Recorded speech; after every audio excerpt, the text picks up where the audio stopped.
race winning team for the third annual Pocono Green 250, recycled by J.P. Mascaro and Sons.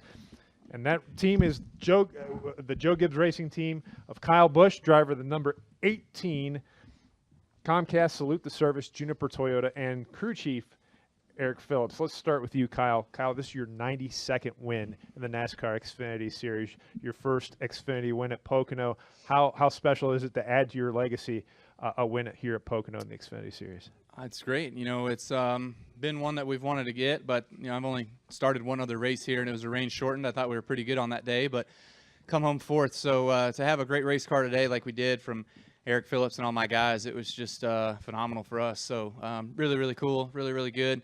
Means a lot to win here in Pocono in the Xfinity Series and check another box, if you will, of being able to win in all active tracks on the Xfinity schedule. So that's pretty special. There was a few that I've missed out on that I haven't gotten over the years that I wish I would have been able to get, but they're gone and done now, so I can't. But overall, today was a great day. Really want to say thanks to Comcast, NBC Universal, Juniper for allowing us the red, white, and blue colors on it today, for all the meaning of what that means, of saluting the troops and the members of service that are able to come back out of the military and to give jobs to those, both serving as well as their spouses. So really, really special message there.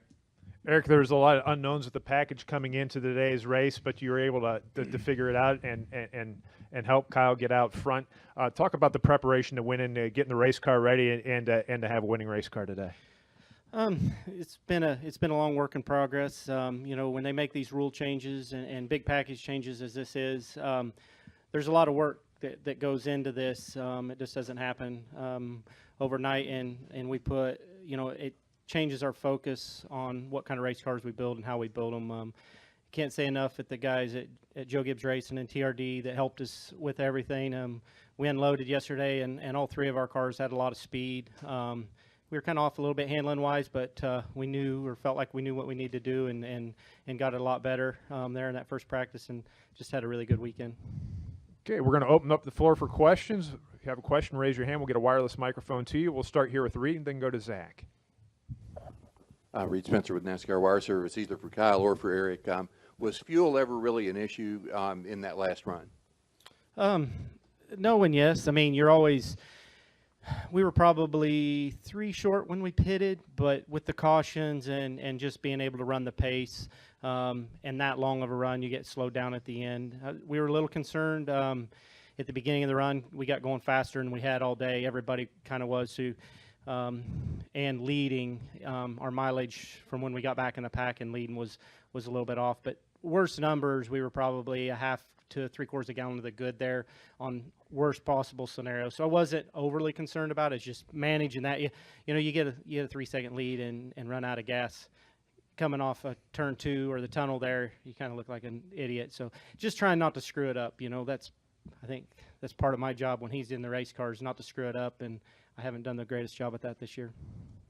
Zach Sterniolo, Pocono Record. Kyle, when you got that pit road speeding penalty early, were you concerned with the speed in the car, or did you have the confidence in it to be able to know you'd be able to make most of those, if not all of those positions back up? Well, it's always difficult here to pass more times than not. I think this package was okay for giving some opportunity to make some moves in some situations. And when the front guys were kind of strung out, there was a gap between about 5th and 6th when I got to 6th, and there was still another caution to come. But if it would have went green to the end, I'm not so sure I would have been able to close that gap up. But just racing through traffic, anytime you're with a bunch of guys all grouped together and a lot of racing and a lot of juking going on, it can get to be a handful. And, we saw that last year here when I ran the truck race with, getting crashed out by somebody mid-pack and not after leading the entire first stage and not being able to finish. So that's always in the back of your mind. And you never want to put yourself in that situation. I didn't think I sped. I never even saw any of our top indicating lights that tells us that we are speeding. I saw the lights in which we run pit road speed for. So not sure what happened there, but overall, was real happy with the way the car was driving and knew we had speed to get back up there. Additional questions? Go to Jerry. Jerry Barry Jordan, Kicking the Tires.net, Performance Racing Network. Kyle, next week we go to Michigan. You haven't had a top 5 there, I think, since 13. Are you looking forward to that race? Maybe getting up there and you know, continuing the string that you're on? In Cup or Xfinity? Michigan is, if you want to run that restrictor plate package, by all means, give it to me at Michigan. I'm terrible there. I'm sure Larson would like to say different, but we've been fast there. It's a shame that we haven't gotten the finishes that we wanted to. We were leading, I think, with 23 to go or 13 to go. I don't remember how many laps to go. And one of the track marshals that was in the infield called debris in turn 2, and there was nothing out there. And so there was a debris caution called on me, and I got ran over on the restart and faded. Yeah, we weren't able to win. So it's been frustrating there for sure, but we've had speed and we've been fast. So it's just circumstances, what it comes down to at that place for us. Go to Kyle, then back to Zach.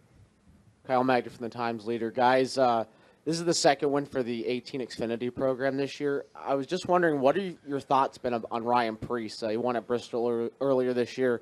What have your overall impressions been of him so far? Yeah, Ryan's done a really good job. I mean, I think this question is maybe more for Eric. I'll answer what I know, but I thought he's done a nice job. You know, earlier this year we were struggling a little bit as a car. I think Eric's gotten better. I think the cars have gotten better. I think myself included has gotten better. I think Ryan's getting better too. So, you know, the performance of the team is certainly shaping up. I think our chemistry between the drivers and the crew chief's getting better as well too. So it's just taking a little bit for us, but overall, the group of guys has been really, really good at being able to make speed, and Ryan has been showing some really good promise in the races that he's run for us. So it's been cool to watch. Eric, your thoughts on Ryan? Yeah, no, just excited. I think Ryan, the last half of the year, Ryan gets quite a few races. He'll be in the car.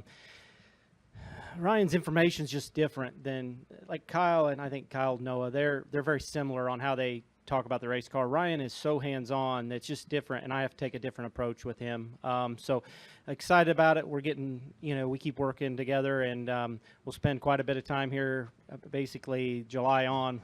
We'll spend a lot of time together, a lot of time in the simulator before we go to the racetracks, and excited about what he's going to bring to this program.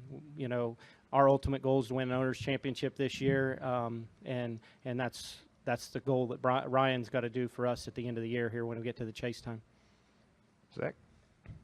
Kyle, you warned yesterday that you weren't sure that this race was going to play out like a lot of other people expected, like it was, because I think the expectation was that it was going to be a little bit tighter together, more pack style, but you seemed kind of to know yesterday that it wouldn't be that way. What was your takeaway with the product that we ended up seeing today?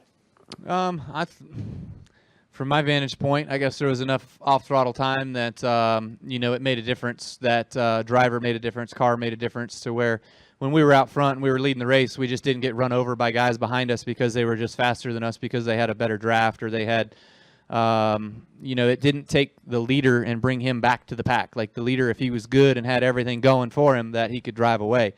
You can run whatever package you want to run as long as you have the opportunity to be faster than the rest, because we are all racing. This is a competition.